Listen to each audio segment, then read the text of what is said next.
Dark హ్యూమర్స్లో ఎప్పుడు కూడా there will be scope that okay societal satires అయ్యొచ్చు, లేదంటే ఎవరికైనా ఇండివిజువల్ అంటే not like targeting someone, but ఇండివిజువల్గా ఎవరికైనా సరే ఏదైనా చాలా సీరియస్గా చెప్పాలనుకున్న అంశాన్ని చాలా జోవెల్గా చెప్పి నువ్వు తప్పు చేస్తున్నావు అని చెప్పేసి వాళ్ళని ఇండైరెక్ట్గా వాళ్ళకి కొంచెం ఒక చిన్న క్లాస్ పీక్ ఆప్షన్స్ ఉన్నాయి.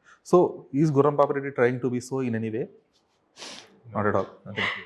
This is a heist film అండి. ఓకే, ఏ సోషల్ మెసేజ్ ఉంటుంది దాంట్లో? Not like giving a social message directly, అవును, but still like saying that saying, you know, like political satire or something like that, you mean, right? No, not at all. It's just plain stupidity that turns out to be working in some people's favor and then not in some people's.